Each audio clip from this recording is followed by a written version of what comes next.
So for this kind of healthier recipe, we're making a gluten-free rotini, which is like the little spiral pasta, and I'm pre-cooking it on the stove.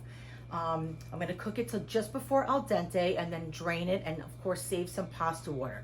While that's cooking, I have 2 small heads of cauliflower that Parker actually cut up for me so beautifully and like evenly spaced them. I'm like, who is this guy? I'm training him very well. Thanks, Parks. You're welcome. So I was in the shower and he did that for me. So he got my mise en place already. So we're making a roasted cauliflower pasta, okay? And it's gonna be very garlicky and oily, and we're gonna have some toasted breadcrumbs on top, and we may even put a little bacon in there, but if you're vegan or, you know, vegetarian, you can leave the bacon out. But to start, I wanna get the cauliflower in the oven, because when you roast cauliflower, it gives it such a beautiful flavor, okay? And it gets like really caramelized, and it's just, you can't recreate that the same way in a pan. Okay, so I'm putting a light olive oil on here, and if you want to even, you know, be more calorie conscious, you could use an olive oil spray, okay? And then I'm going to do a little bit of kosher salt, because, you know, salt elevates the flavor. Some ground black pepper, you know, my go-to salt and pepper on everything. And, you know, here's a fun thing that you can actually, you know, with such a blank canvas, having cauliflower, you can really put any spices on here. You could put turmeric, you could put cayenne, you could put cumin, you could put coriander, you could put nutmeg. I mean, anything that really like floats your boat. I'm going to do a little bit of smoked paprika because I love the color that it gives to the cauliflower, and it gives a little bit of a smoky flavor. And that's it. It's going to be really simple. And then we're going to kind of season the rest of our pasta with the oil. And I'm going to show you that once that cauliflower is done. So this is a great recipe to do in advance. So you can obviously cut the cauliflower in advance and just have it ready to go on a sheet pan. And then when, you know, your family comes home, you can just throw it in the oven. You can have the pasta pre-cooked, and you could even have the cauliflower pre-cooked and just let it sit at room temp. And then you'll see when we pull it all together how it's so easy, okay? So we're gonna put that in a 450-degree oven until it's golden brown. It's probably gonna be about 20-25 minutes in a preheated oven, okay? And we'll be back. Hey, you guys, so our cauliflower is out of the oven. It's just kind of resting over there. You can see it in the background. And in the meantime, I have a cast iron pan that's hot, and I added some sliced garlic. Now, I love garlic, and it's so good for you. So I put about 4 cloves of garlic sliced, and that's gonna really be like such a great flavor in our sauce. Let's get the wooden spoon. Don't make too much noise scraping this around. You don't want to burn it, so I'm kind of, you know, I put it actually, the garlic into a cold pan, and then I heated it so that it doesn't burn right away. So it gives it a little bit of time to kind of get that golden flavor. And I drain my pasta. We have this rotini that's beautiful, and it's gluten-free, so that's helpful. And then in addition to that, I took some gluten-free breadcrumbs and I toasted them in a little bit of olive oil in a pan. And that's gonna be a great garnish for this because, you know, cauliflower is kind of soft. The pasta's kind of soft. So we wanna add some texture to this dish, right? We wanna have a little bit of a bite. Okay, so that's that. That's gonna be on the side. And let me turn this up a little bit now. It's starting to brown. And of course we wanna season everything, right? So I'm gonna add a little bit of salt to this. Add a little bit of black pepper. I'm gonna add a little bit of chili flakes. Hopefully it won't make me start coughing. Okay, just a little bit of heat. Parker doesn't like too much heat. I'm gonna add some Italian herb seasoning. Okay, that'll be really nice. Okay, there we go. Okay, I'm gonna turn it up a little bit. You see how that garlic is getting beautiful and golden brown. Okay, so here's what I'm gonna do now. I don't want this garlic to burn, but I'm gonna leave it in there. So I wanna stop the cooking a little bit. So I'm gonna add about a 1/2 cup of chicken stock, okay? And what that does, as you know, is it glazes our pan.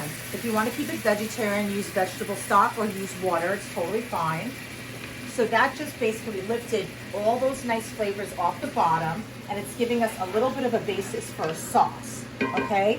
Now I'm gonna add my cauliflower, okay? You see how I did it on a sheet pan with Parker paper, so I don't have to clean my pan. Parker cut up these beautiful florets, amazing, okay? Okay, so now, we got layers of flavor going. We're gonna add our pasta. Now this will feed at least 4 people, maybe even 6. Okay, so we're just tossing that around. We wanna coat that pasta and the cauliflower with all those great flavors.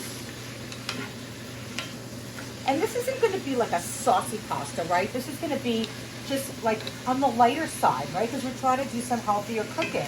And this is maybe a good way to sneak some veggies into your kids' diet. I don't know. Maybe they'll like it. You could also add to this pine nuts. You could add currants. You could add raisins. So many different things. You could add olives. You could add some tomatoes. But we're going to keep it pretty simple. I saved some pasta water. As you know, I always like to do that. It's very starchy, and that's what helps build the flavors of your sauce and have it adhere to your pasta. I'm going to add that. Okay, now I'm going to re-season it again. I'm going to add a little bit more black pepper, a little bit more salt, because remember, we just kind of diluted the flavor with that pasta water, and that's okay. Everything has its purpose. Okay, a little bit more of the Italian herb seasoning. And then I want to add a little bit of lemon zest, because this is going to really like bring that flavor up and just give it a brightness and a freshness. And cauliflower and lemon go really, really nicely together. Okay. So we're just going to get that on the microplane, bang it into our pan. Nice bright color. Don't get any of that deep white, that pith, because it's bitter. And if you don't like lemon, then just leave it out. You know, like I tell you, just, you know, customize this to your family's eating habits, okay? So we got that. And now I just want to add a tiny bit of lemon juice, not too much. Okay. We're going to add about a tablespoon of butter, okay? Not that much, just enough to kind of make our sauce a little bit creamy. And then 1 tablespoon for all this pasta. That's not bad at all. Okay. Looks great.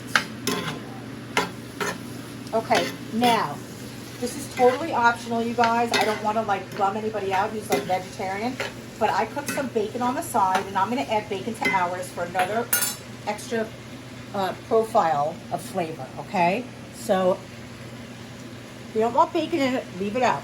Just like this, it would be amazing. I'm going to add a little bit of the bacon, not too much. I'm going to turn this off.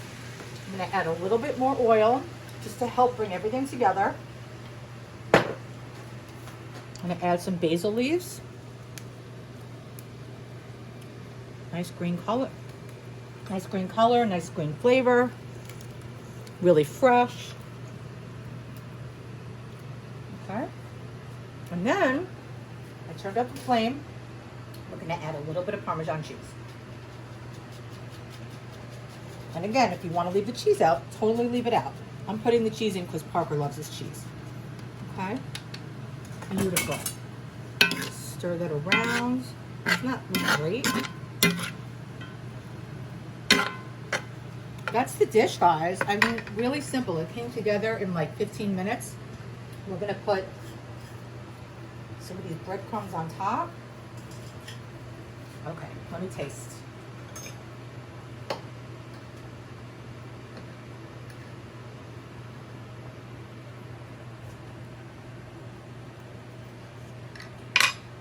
Oh my God. You can do this, guys. It's so easy. It's so good. You can do it.